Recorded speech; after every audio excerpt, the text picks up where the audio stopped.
Hey guys, Q here, and I'm going to show you some of the basics for PS4 controller handling, including button layouts for most first and third person shooters. I'm also going to go over some basic exercises to help train your brain and improve your reaction times and movement planning.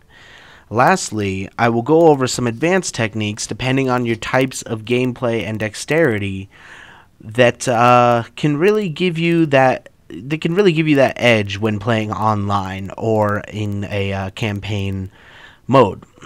This video is specifically to help beginners or people new to playing video games, as well as some techniques that could be well employed by some of the veteran players.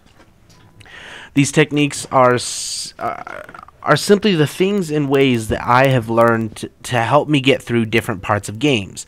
Each person may have their own style. This is simply a list of the best ones I have come across. This video is geared towards right-handed people, and most things can simply be swapped if you prefer to play left-handed. However, I know plenty of left-handed people that play with a right-handed setup. Okay, first we're going to go over how to best hold a controller during your games. Both the left and right hand are basically the same. You're going to want your thumbs almost exclusively on the analog sticks, your index fingers on the L1 and R1 buttons, and your middle fingers on the L2 and R2 buttons. Your ring fingers and pinkies will be holding the controller grips and supporting the controller. This is the basic resting place for almost all games. It allows you to have the most amount of buttons covered and allows you the quickest and easiest movement between buttons, as well as pressing multiple buttons at the same time, such as aiming down the sights and throwing a grenade without having to lift your finger up and move it to the next button. If you were used to the default PlayStation 3 layout or haven't played games very much, you may find yourself pressing the L2 and R2 buttons with your index fingers. The best way to correct this is to make sure your middle fingers are constantly resting on top of the second triggers until you do it naturally. If you make this a habit, you will find yourself using the correct fingers more often. Now, basic technique is that if you want to press the directional pad buttons, the square, triangle, circle, or X buttons, or press on or slide on the touchpad, you will bring your thumbs off of the designated analog stick to do so. Most experienced gamers know that during certain situations this is hardly ideal and it prevents part of your ability to move while pressing the desired button. However, those are more advanced techniques that we'll talk about later. So if you're a beginner or have dexterity limitations in your fingers and in your hands, take your thumbs off the stick and press the button. It's perfectly okay. Moving on to your basic controller layouts, the PS4 has done something good and made the ideal layout the default on most games. This includes L2 as the aim button, the R2 as the fire button, and the square button as the reload button. Now, besides the analog sticks, these are likely the most used buttons in your games. It promotes holding the controller correctly, as I previously mentioned, as well as a quick and easy reload. What you'll see here should seem pretty similar to what you're used to, with potentially mild differences. The second thing to note is that your movement and strafe are on the left analog stick, and your looking or camera movement is on the right analog stick. This allows for a very natural and intuitive movement basics and works with the way your mind naturally thinks about things. Move with left, look with right. The R1, the L1 and R1 and directional pad buttons are virtually interchangeable, but should follow some basic rules. If your weapon has a secondary fire, you're going to want to set this set as R1 so that it is on the same side as your primary fire. If you have grenades or some sort of weapon item, you're going to want to set that as an L1 or an R1 alternative. If the game you're playing has neither of these, then you're virtually free to set L1 and R1 buttons however you like. Just put preference on items that you may use while moving, so that they do not require you to take your thumbs off the analog stick in order to press the button.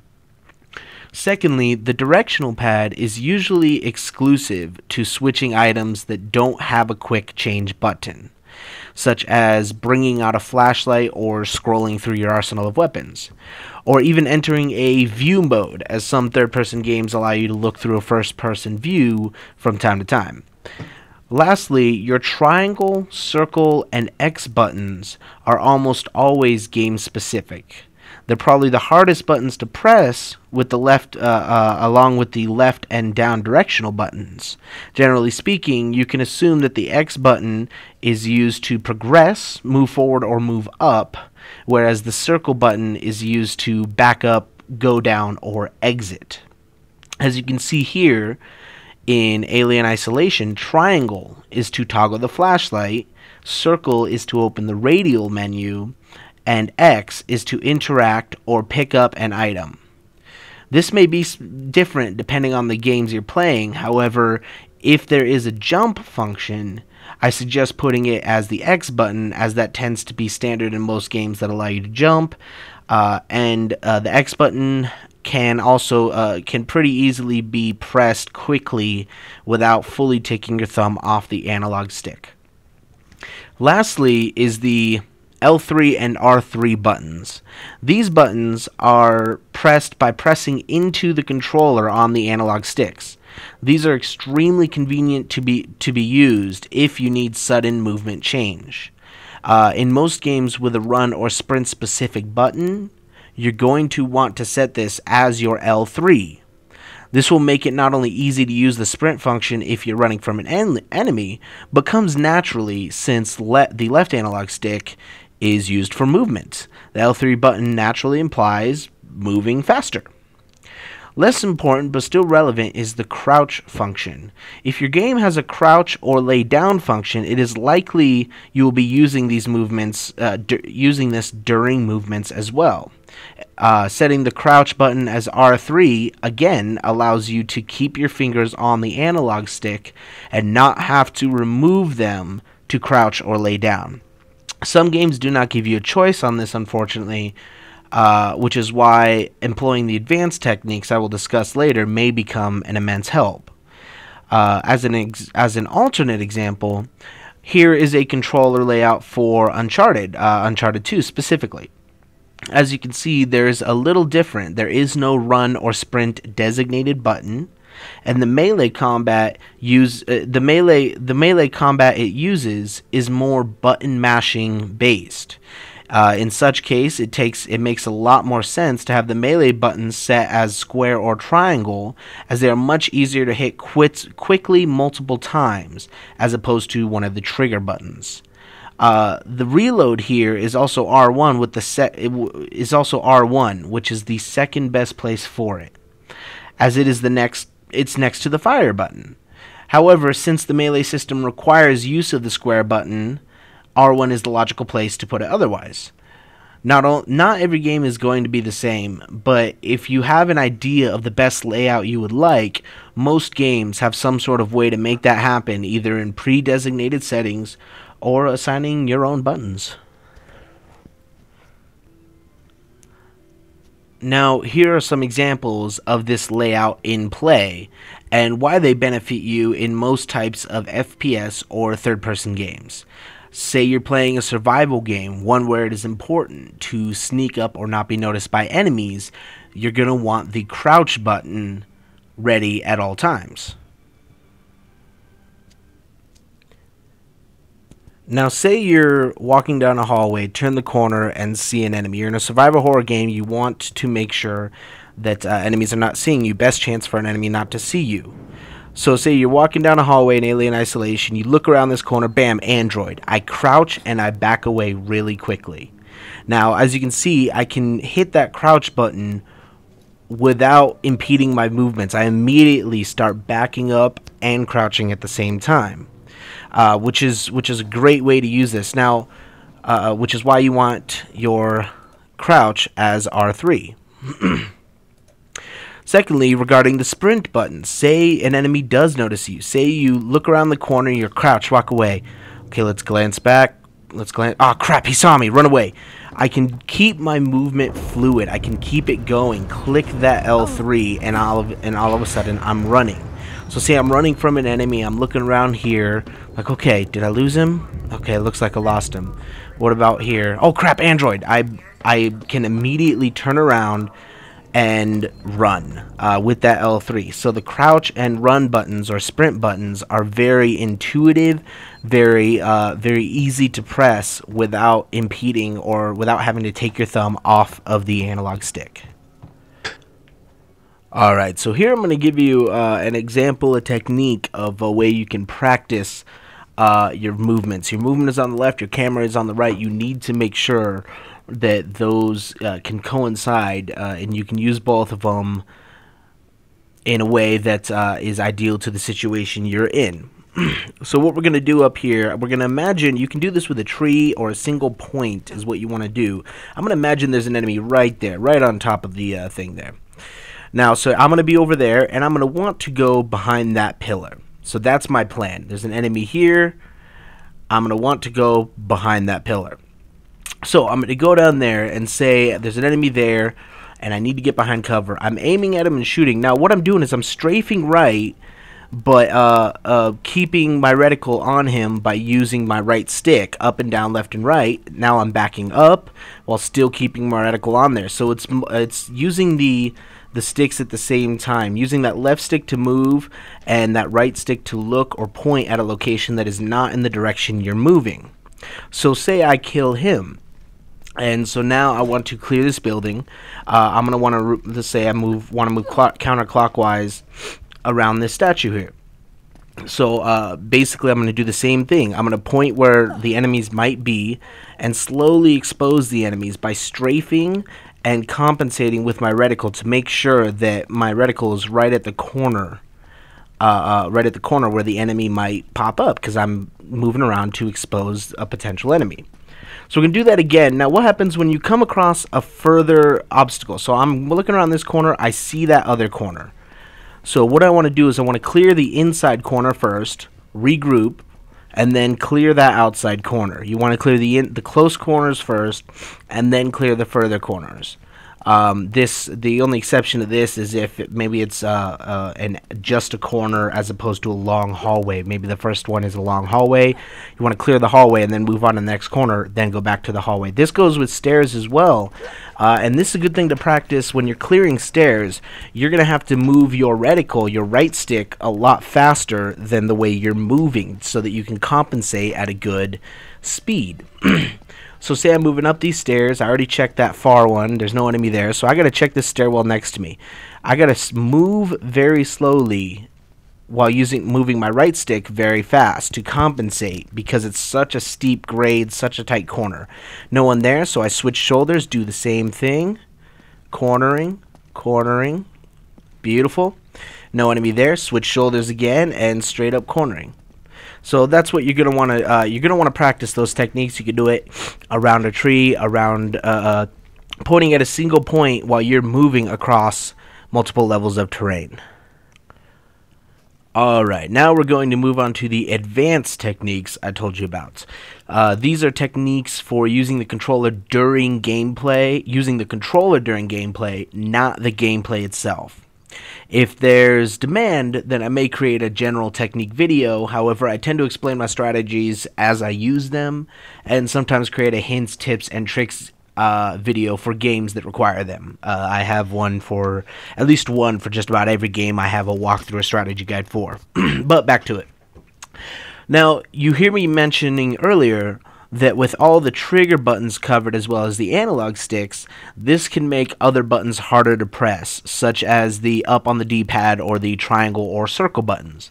And although it is relatively rare, there are situations where you may need to press one of those buttons while moving. In such an occasion, you can actually bring your index finger down to press the button, This may take a bit of practice as it's not a natural movement for your finger, and to press a button with the side of your finger just plain doesn't feel right, but it works better than taking your thumb off the movement sticks. To give an example, say I am moving quickly, running away from an enemy, and I need to switch weapons on the directional pad. Most games that have multiple weapon arsenals, you can switch weapons by hitting left or right or up or down on the directional pad. I'm going to bring my left index finger down to do so. This way I am maintaining full control over my movements. To give another example, during Alien Isolation, you may have triangle mapped to turn on your flashlight. If you're walking around in an area that requires the flashlight and you can see an enemy, you'll likely want to crouch, walk away, turn, and turn off your flashlight all at the same time. Bringing your pointer down allows you to potentially do all those things quickly without impeding your movement or efforts to maintain stealth. My last controller handling technique is one of two, and it's becoming more and more rare during video games, but it still exists, and that is the dreaded rotate the analog stick as fast as you can game mechanic. Many game controllers have been broken by this, and I think that is one of the reasons why it's being phased out, because no one likes it.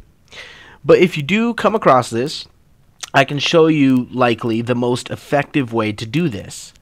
Don't even bother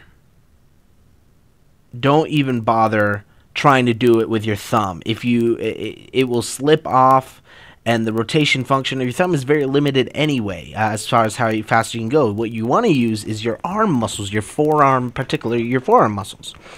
To do this, you're going to want to place your primary hand, in my case, my right hand, on top of the controller and place the analog stick right below my middle finger knuckle on my palm, as you can see in the image there.